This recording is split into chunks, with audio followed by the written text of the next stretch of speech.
mamas and mamas to be. This is the podcast that is going to take you into the Hen House.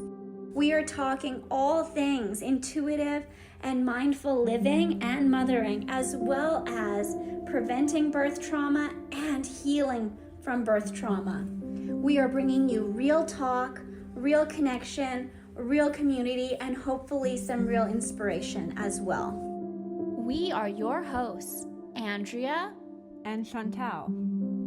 And if you're ready, it's time to jump into the Hen House.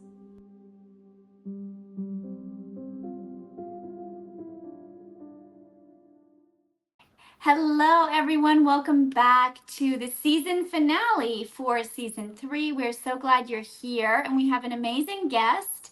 And Caitlin is going to introduce this beautiful lady here in front of us. So this is Carin. Carin is an incredible human being. She is a wife. She's a daughter. She's a mom of 4 children of her own. She's a grandma to 4 beautiful grandbabies. And she also happens to wear the hat of Mother Goose of her entire community. So welcome, Carin. We're really excited to have you. We feel like there is so much knowledge and wisdom that you have to share, that you offer to all around you, and that our community will benefit from hearing from you. So tell us about yourself. Well, thank you so much for that very kind introduction. So mother of 4. I mean, I guess that you kind of stole my introduction. You have 3 girls. You have a boy. Tell us about your grandbaby. Oh, I see. Yes. So we have 3 daughters and a son.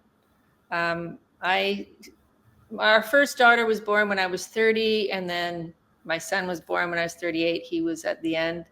And I would say that my journey in mothering, I would say the universe kind of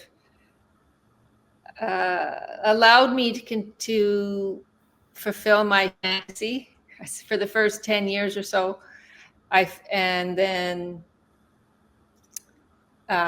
2 years into my son's life, so now I'm 10 years into parenting, that's when the wheels kind of fell off the bus, so to speak.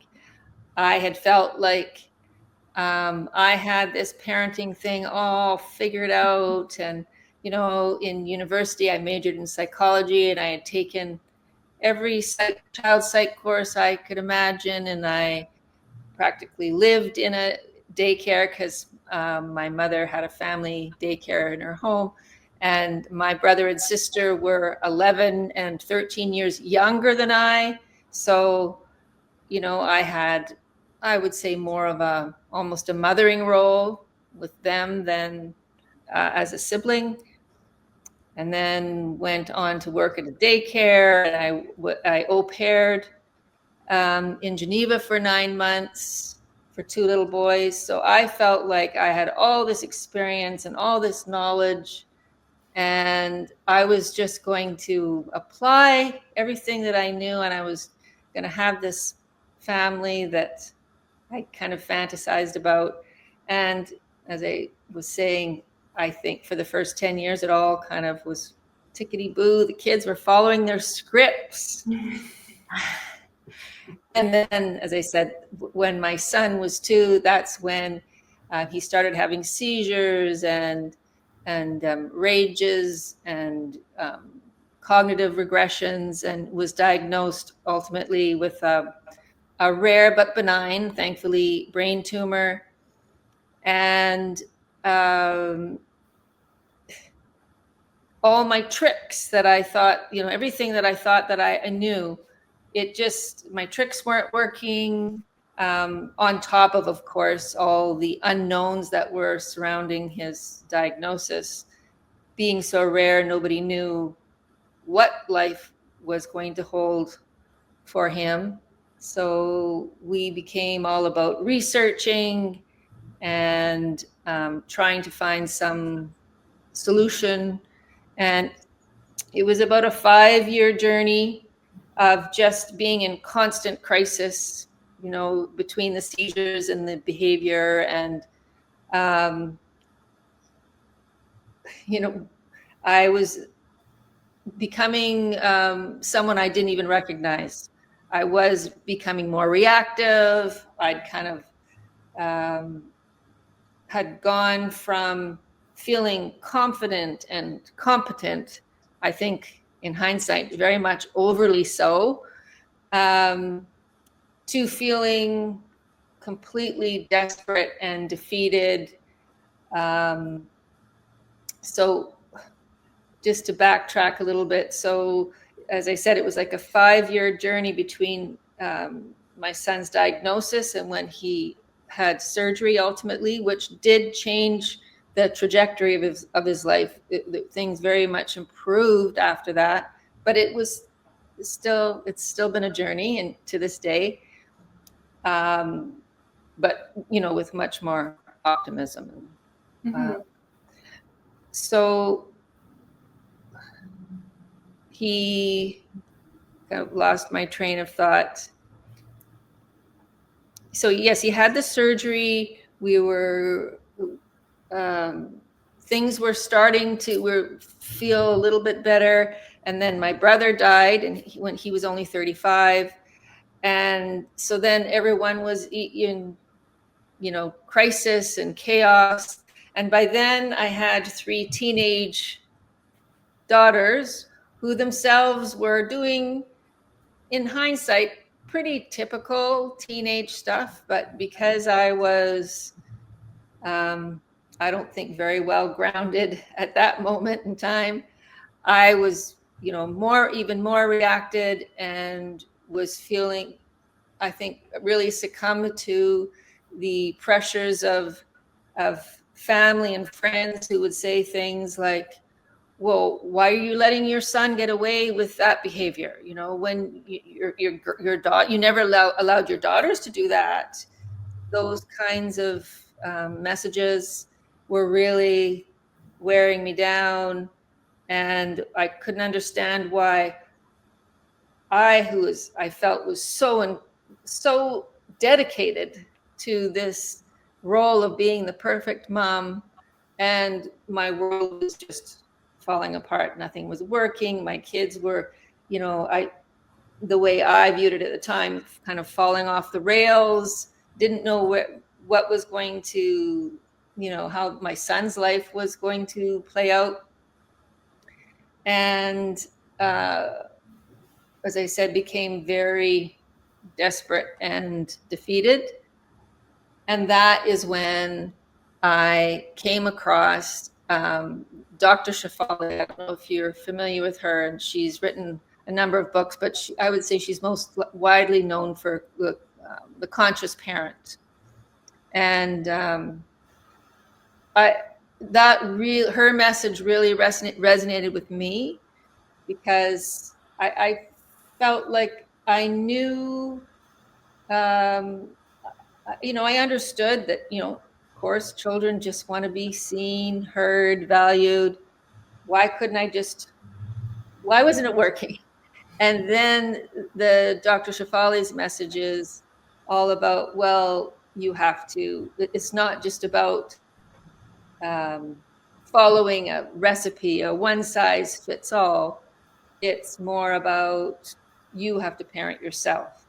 And that's when things started to come into focus for me. I realized that I was over intellectualizing parenting, mothering, and that it wasn't just that I could say the right thing or, set a clear boundary. It wasn't as simple as that I was so reactive because I had to do more personal work myself. I learned that, there's nothing like a crisis to highlight your triggers, and therefore, the work that you have to do. And so I was humbled, but I found there was great peace in that, because I was so desperate that at least I had an understanding. Okay, there's a way out. I need to do the work, and that began I would say, a much more peaceful version of myself. I became less reactive, was better able to connect to my kids, and then slowly, and ever since, even to this day, I find that we're on this journey of processing, like, what was that all about? You've got me almost in tears over here already. So much there, especially with the over intellectualizing, the needing to be grounded, and the difference with when you're in that chaos place and you're flying high and you're reacting to everything that's going on around you, Mm-hmm. and then wondering, like, why is this so hard? Right.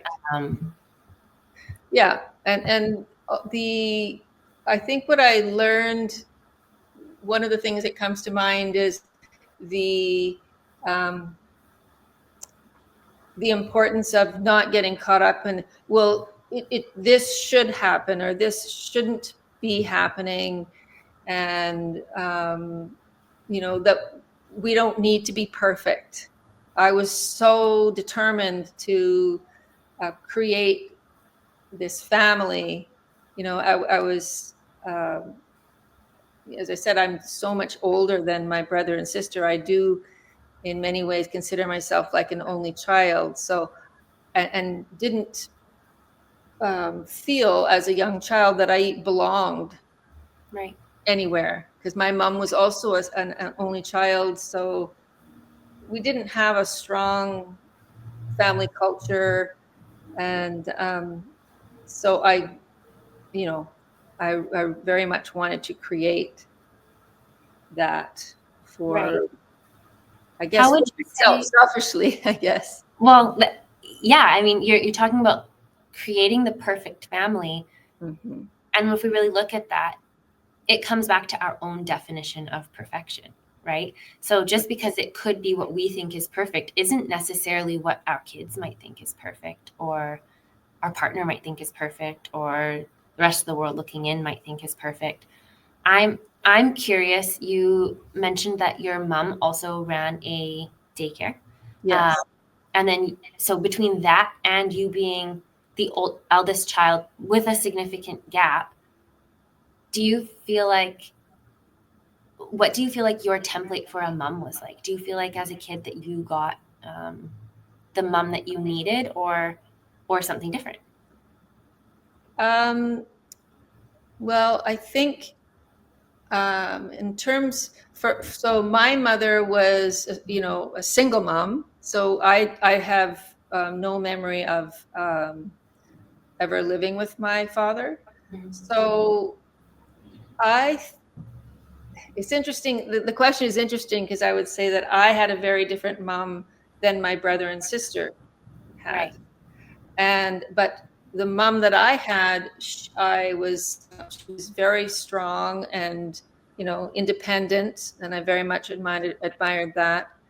And not so much in my early childhood, because she was very busy. She was a teacher, so she was working, and my grandparents, I would say, well, they raised me more than she did in those early years, because she was working. So I felt loved, but I felt a little bit lost, I would say. Mm-hmm. Not a sense of belonging. But then as I got older, my mother and I became quite close, and I would describe it as a very democratic relationship. So I very much learned to value that, if I wanted to do something, she would say, well, convince me, so I learned to value that.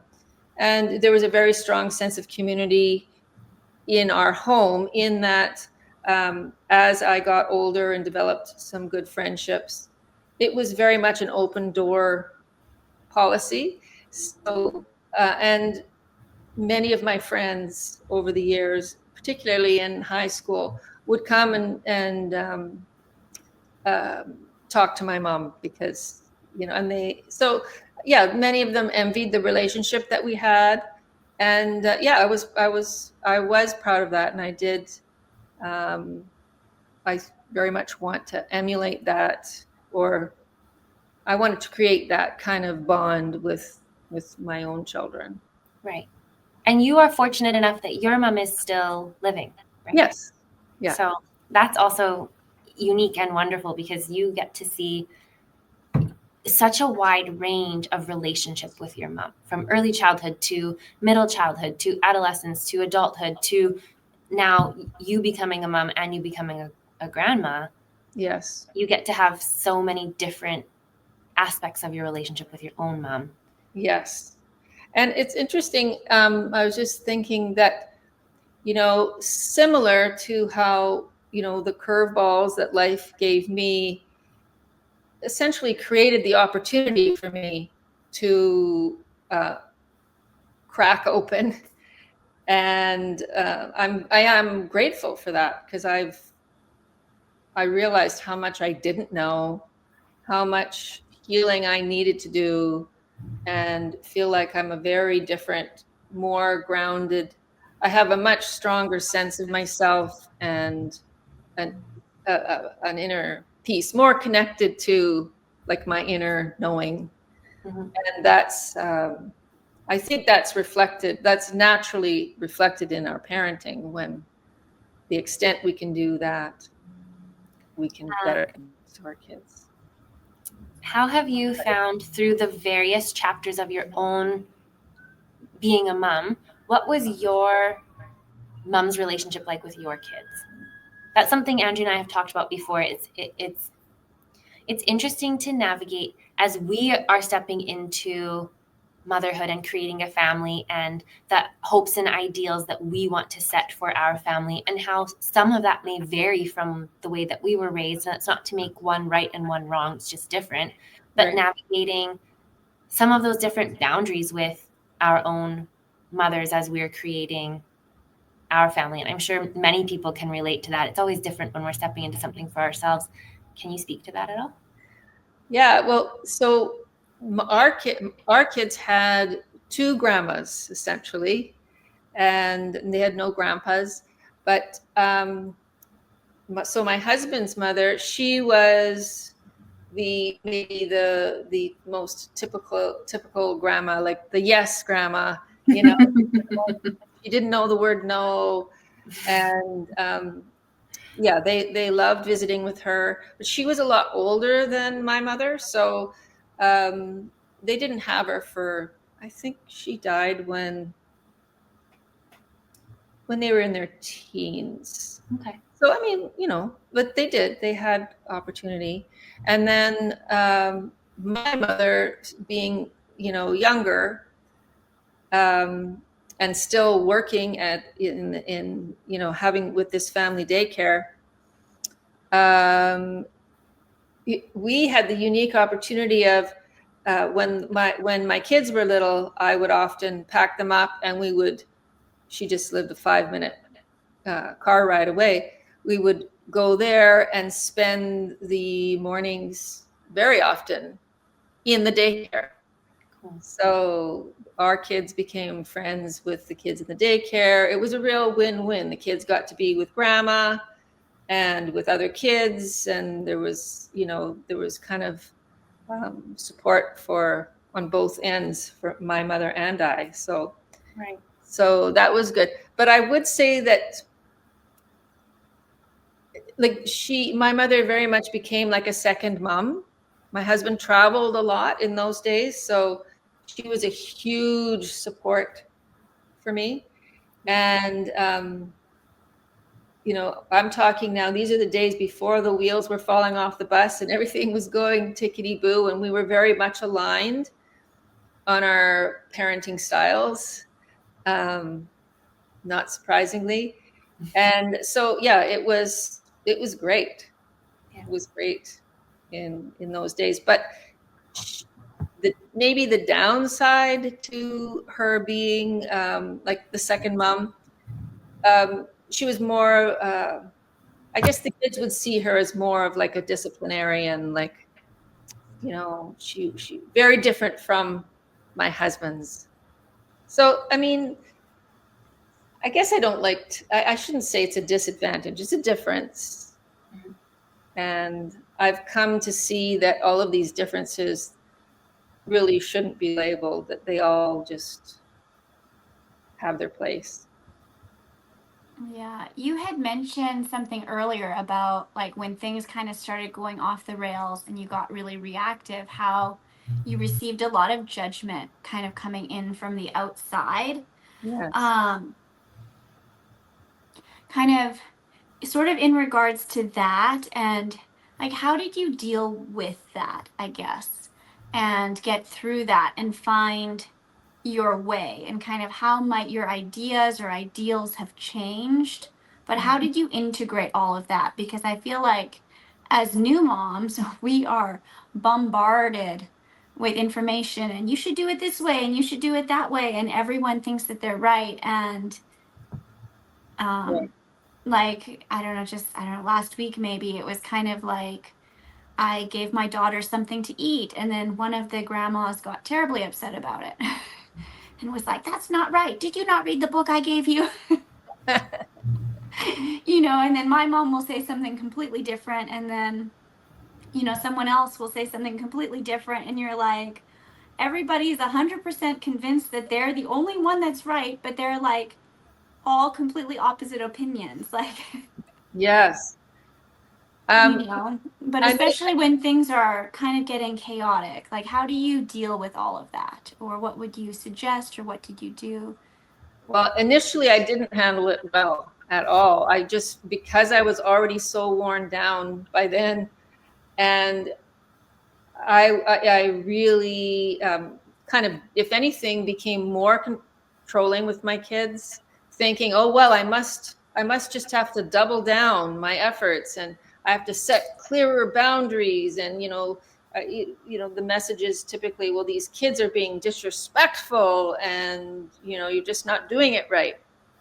And of course, uh, one of the things that I grieve most about being on the other side of it now is how, you know, recognizing that by doing that, I created even more disconnection between um, my kids and I, and how I really wasn't honoring all the effects. I mean, our home was very chaotic for especially 5 years between when my son was diagnosed and his surgery. Um, it was survival mode 24/7 for those years. And so that was, you know, our three daughters definitely you know, were impacted by that, and they didn't really have an outlet for it. They were, I later found out, because we have ongoing discussions about trying, as I said, still trying to process that time period. And they're telling me how they were getting messaging from other family and even some friends saying, well, why are you doing that? You know, don't you see that your parents are having a hard time, and you know, you got to step it up, and you're being so disrespectful.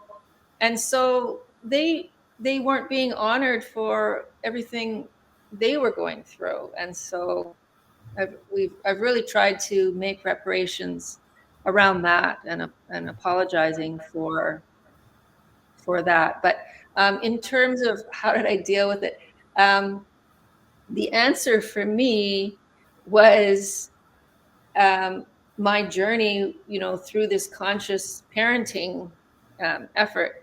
I actually took a 5-month intensive um, parent coach, parent conscious parent coaching certificate with Dr. Shafali.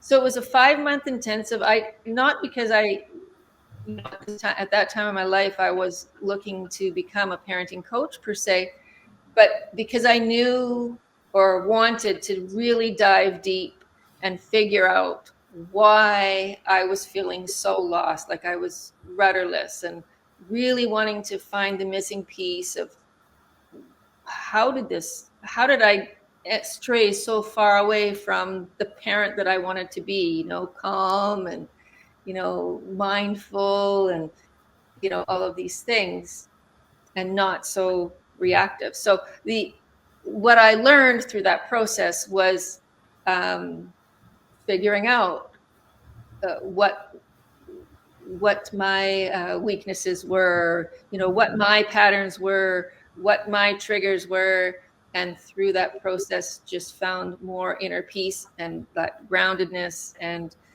as I said, connected to my own intuition, because I really lost it. And then as soon as I kind of felt that again, I was able to have, grace for myself. And then I really couldn't fault the people around me, because prior to my experience with my son, I had no experience whatsoever, or awareness or understanding about how to deal with any, neurodivergence. And so I would have been judgmental, I think, prior to this experience. If I'm honest, I think I would have been just as judgmental as some of my friends and family, because you don't know what you don't know. And so that was a struggle for a while, when you have anger, or I guess for a while it was anger, but but there's nowhere to put it, because it would be displaced, because I couldn't fault them for making judgments, because from the outside it did look like, without understanding of the context and knowing how chaotic things were in our home with our son, and how can you know? Right. So I don't know Do if you that have any answers your question, but Yeah, no, that's wonderful. I love that. Thank you. do you have any, or if you could have one, a suggestion or a recommendation or a tip or a piece of advice for parents who want to be able to uphold a boundary without being too rigid or controlling or seen as a dictator or whatever maybe external judgments could come with that? right. I know. I mean, boundaries were hard for me. I'm not the best at boundaries. I feel like I'm getting better, but I think, again, going back to the whole philosophy around conscious parenting is, there's never a one size fits all, but the degree to which, I'm repeating myself, but the degree to which we can stay connected and grounded in ourselves means that we're less reactive to our children, which then allows us to be more attuned to them. And so, I mean, more about walking alongside them and helping them experience natural consequences. I mean, those are all kind of buzzwords, I know, in the parenting world, but there's truth to them. There is truth to them, and I think that kind of rounding out my first 2 years as a mom, I'm learning that a lot of these concepts, staying grounded in myself, finding peace in myself, staying connected to myself, they're not easy in those early days. It's not easy to find even 5 minutes some days to take a breath or stick my feet in the grass or meditate or journal or whatever that may be that helps me to ground and center. Right. And there's something else you said that I think is so valuable, like being able to give yourself grace for that time. And we also don't have to judge ourselves that, hey, in this moment, like mom guilt can be real, right? That idea that I was a bad mom today or whatever that might come out of our mouths or be in our thoughts, like to give ourselves the grace to know that it can be really hard at the start. And whether you have a partner or you don't have a partner, or your partner is, like in your case, you had a very supportive husband and his job required him to be traveling for work. So he might not have been physically there to support you in the way you needed in those moments. It can look like so many different things. Right. And so to find, even if it's just moments, to take a breath and to remind ourselves it's not going to stay like this forever. Right. And I really like the idea too that, I mean, our kids don't need us to be perfect. They just need us to be human, to be attuned, to be able to say, oh, I messed that up. I should have done something differently. Giving them, back to the boundary thing, like if they want to do something or not do something, having that discussion about, well, is there some way that we could, negotiate? So like they're developing their negotiation skills, and they're still getting a voice. So they may not get it right away, but at least they're being heard. And I think it's more the energy that you bring, or the approach that you bring to it.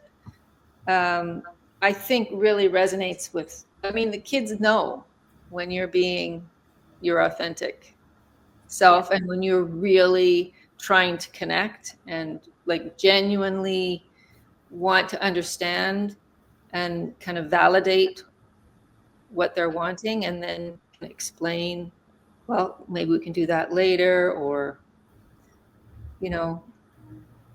Yeah.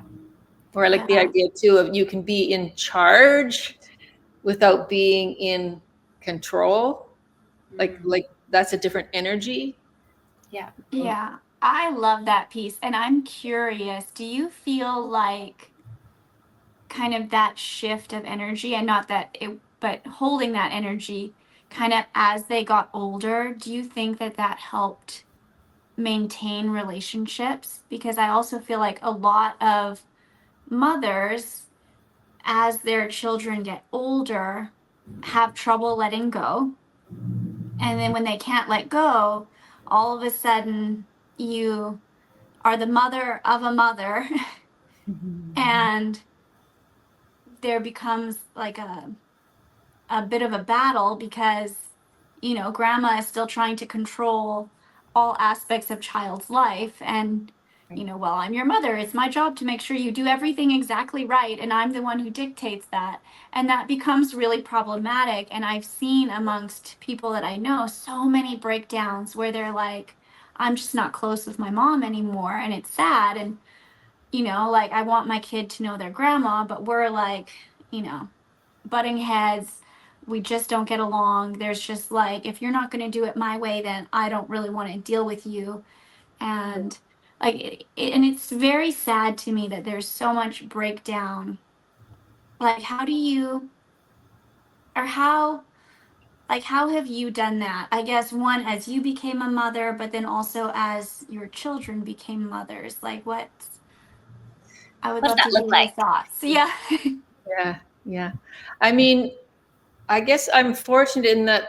So when I became a mother, my mother I always felt that she totally believed in me. I never felt questions. I felt nothing but supported and believed in. So I can't relate to personally that kind of breakdown. And then with my daughters, it's my oldest two that are now moms, and I'm grateful that I say I'm like 10 years into this conscious parenting, like rebirthing myself, and so gratefully I was able to make reparations, because my daughters and I, we were becoming more and more disconnected. And through this process, before they were moms, we were able to reconnect. And so far, I mean, they're only what, 2.5, almost 3 years into their mothering journeys themselves.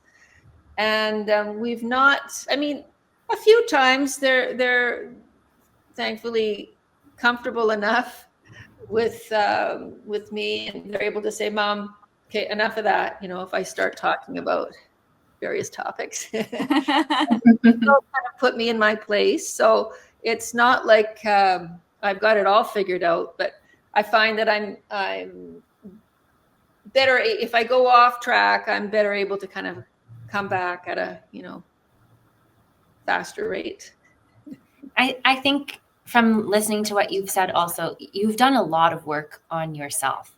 And I would imagine, whether it would be you in a different lifetime, or for the woman who hasn't done that kind of self-work, that it would be a lot more challenging to receive the "Mom, enough about that."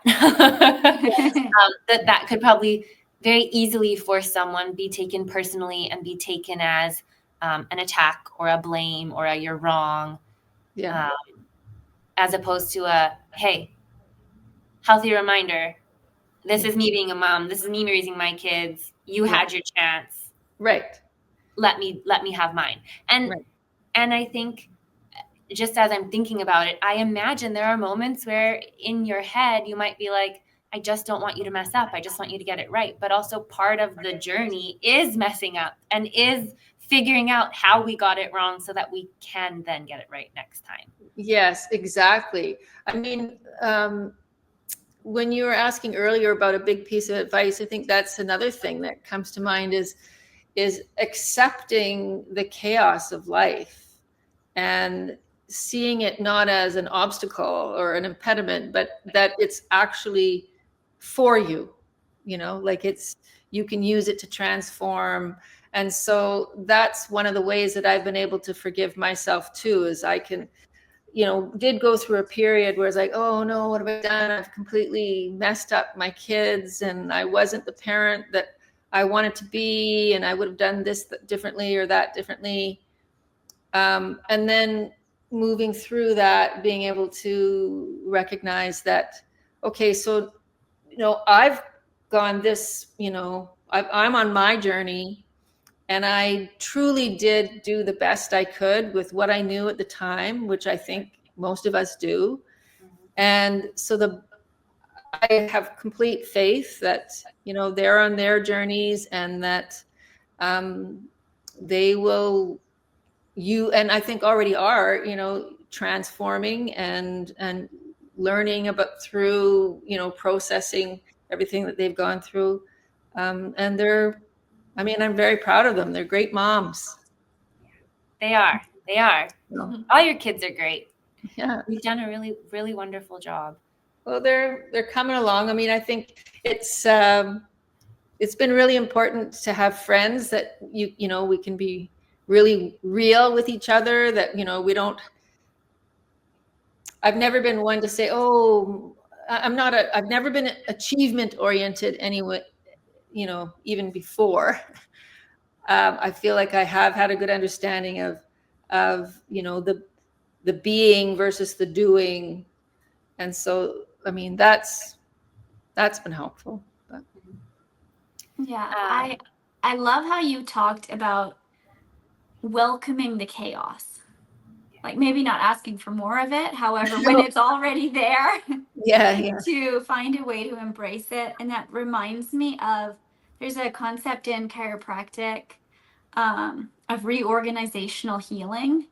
Mm-hmm. And it's that in the chaos, we get this chance for, like, or in the quote unquote breakdown, we get a chance to build something new, and we can actually make a lot of wonderful shifts really quickly and more easily, kind of in the moments of chaos. And that kind of reminded me of that. And it's like, wow, that's a really good reminder, because I feel like as a new mom, so much of the chaos is like, no, we need to get organized, we need to do this. And it's like trying to force yourself into something. And it's like, wow, maybe just embrace it. Yes. And the idea too that, if we're not happy, that somehow that's not sufficient. Like, that happiness isn't the be all and end all. And Dr. Shefali said something once that really stuck with me, which was, a life well lived is all of it, not just the happy moments. So it's the whole thing, the whole spectrum of emotions and experiences, and that's a life well lived. Yeah. This idea that if we're not happy, we're not good enough, or we need to aspire to something else, as opposed to accepting that we are where we are and kind of go with it. Yeah, it's in the maybe more metaphysical realms, like these ideas of duality and totality, that you can't know the dark if you don't know the light. You can't know the light if you don't know the dark. Right. And you have to know all of it. Mm-hmm. Sometimes it takes having the moments of great sadness to really be able to appreciate and understand the moments of great joy. And so you need all of it. Mm-hmm. When you were talking before, I was reminded of a quote I saw not long ago as we were talking about chaos and the way we show up in moments. It had said, if all you have to give today is 60% and you show up at 60% today, then today you gave 100%. Yeah. And I really liked that, because if that's where you're at today and you gave all of what you had, it's not about the capacity you didn't have access to today. You gave your all today. Mm-hmm. You can't be expected or from others or from yourself to give more than you have the capacity for in this moment. Right. Yeah, no, I love that. Yeah, it's a really good reminder, because I do think it's very easy to judge ourselves or to look at someone else and say, wow, look at them, they've got it all together. And or, this person is doing it better than me, or wow, somehow this person manages to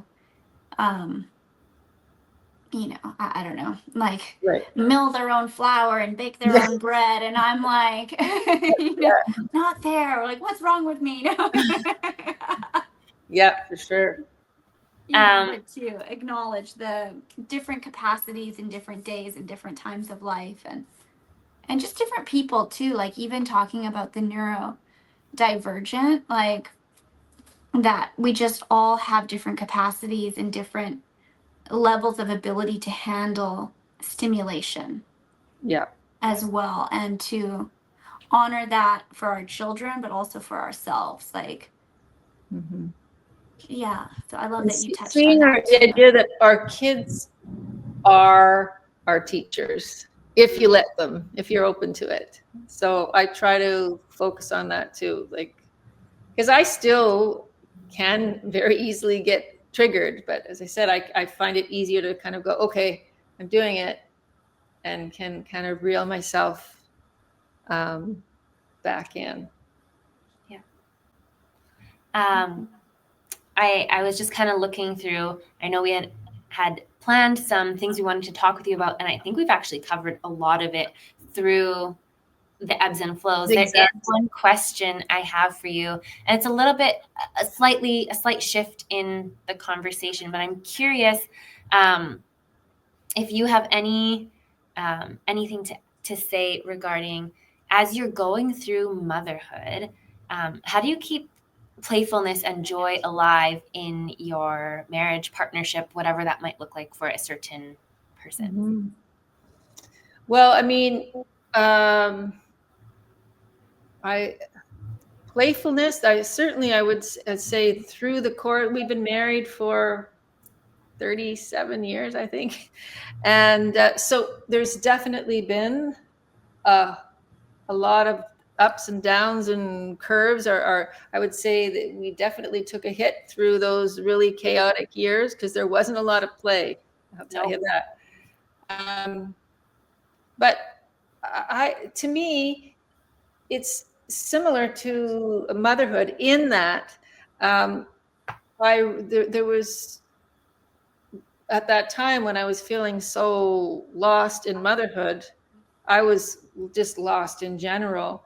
And then as I kind of made peace with myself, became more grounded. There's a lot of empowerment, right, in realizing that the only person you can control is yourself.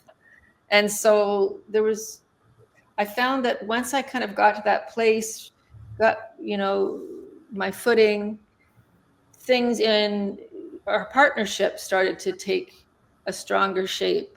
And one of the things that we did do is we went on a couples retreat, and it was amazing because it really gave us an opportunity to kind of reflect. And, we had to do uncomfortable little, workshopy things, but it was very powerful. And so, yeah, say that, like the personal work, the any types of couples retreat things, and having friends that you can really, and date nights, of course, which is, Yeah, I love it. Andrea, is there anything else that you have?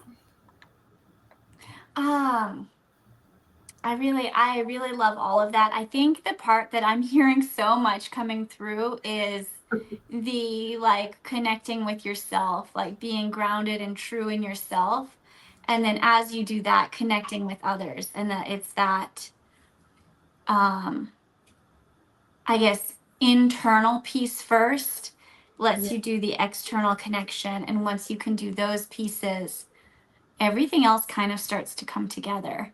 yes. And that's so I love the wisdom that you've brought. I don't think I have any other questions. I think that was kind of it for me. Carin, do you have any other last thoughts that you'd like to impart on us and our listeners? Well, I mean, it's interesting because I feel that I'm very much still in the thick of it. Like I don't feel, again, there's no destination. It's an ongoing process, but I feel like it's just important to aspire to the process maybe, and stick with that kind of approach. Like that's my goal anyway, to keep going. That's what we're here for. As Dory would say, just keep swimming. That's right. Just gonna keep swimming. Just keep swimming. Just keep swimming. We have a little wooden fish that my daughter plays with, and it's got like little amethyst, tiny stones inside of it, and she'll shake it. But we'll do that. We'll shake the little fish and we just keep swimming. Just keep swimming. P. Sherman, 42 Wallaby Way, Sydney.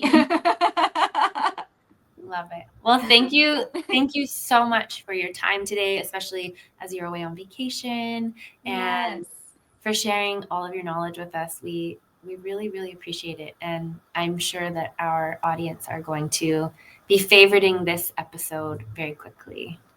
Well, thank you so much. Absolutely. I really appreciated the opportunity to kind of reflect from, where I am at this point. So it's nice. Yeah. Well, you know what? It's been so nice to meet you, and you as well. I've really, really enjoyed this. So thank you so much. And I'm so glad you agreed to come on and that Caitlin asked you. And thank you. And yes, and I hope you enjoy the rest of your beach vacation because it looks absolutely spectacular. Yeah, I'm going to head to the beach right now. Well, Bye.